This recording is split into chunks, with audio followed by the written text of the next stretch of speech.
সুপ্রিয় bar council শিক্ষার্থীবৃন্দ, যারা এমসিকিউতে পাশ করেছেন এবং পরবর্তী ধাপ লিখিত পরীক্ষায় অংশগ্রহণ করবেন, তাদেরকে নিয়ে আজকের এই আলোচনা। আমাদের মধ্যে উপস্থিত আছেন বাংলাদেশ সুপ্রিম কোর্ট হাইকোর্ট বিভাগের একজন সিনিয়র আইনজীবী ইশতিয়াক আহমেদ। আমিও 2023 সালে বার কাউন্সিল লিখিত পরীক্ষায় অংশগ্রহণ করেছিলাম।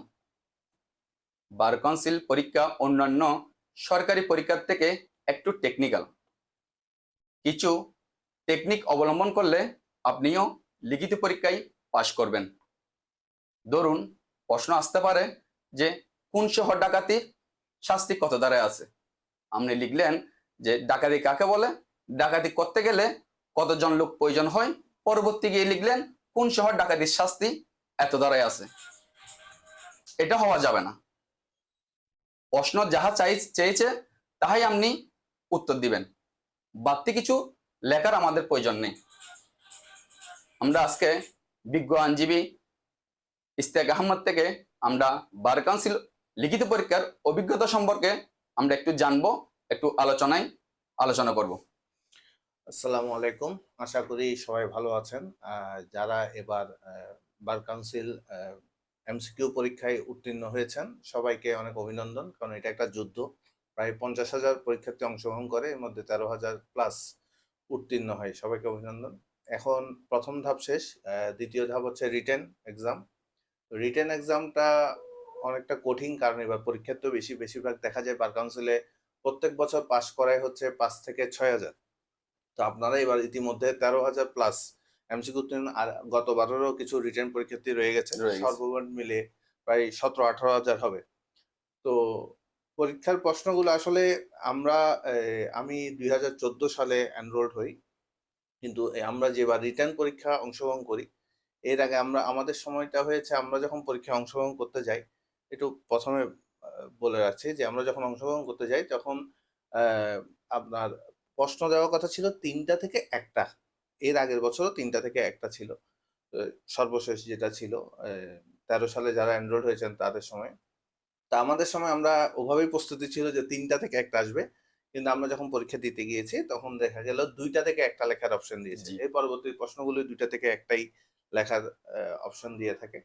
তো আমরা রিটেন এক্সামে যে জিনিসটা করি সেটা হচ্ছে, রিটেন এক্সামের ক্ষেত্রে আমরা যেটা বেসিক্যালি অনেক যারা রিটেনে এক্সামে পাস করেননি তাদের যেটা দেখা যায় ওটা হচ্ছে, কোন একটা কোয়েশ্চেন আসছে, কোয়েশ্চেনটা যেমন ধরেন আসলো আপনার ফৌজদারি আমাদের প্রসিডিং গুলোকে এফআইআর থেকে স্টার্ট করে 164 এরপরে পরবর্তী ধাপ পর্যন্ত এই প্রক্রিয়াগুলো অংশ কোয়েশ্চেন আসে। তো এইসব কোয়েশ্চেনের ক্ষেত্রে আমরা করি কি, বেসিক্যালি একদম ভূমিকা থেকে যাই। কিন্তু এখানে বার কাউন্সিল এক্সামে যেটা করতে হয়, এখানে বিচারকরা খাতাটা কাটেন।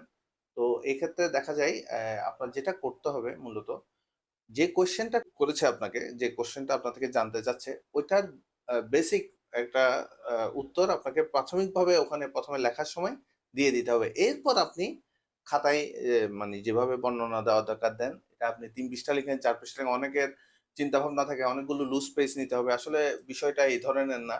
যারা খাতা কাটেন তারা দেখেন যে যে প্রশ্নটা করেছে ওই প্রশ্ন অনুযায়ী আপনি প্রাথমিকভাবে উত্তরটা দিতে পেরেছেন কিনা, কারণ পুরা খাতাটা আমার মনে হয় পড়ার ওনাদের সুযোগটা হয় না।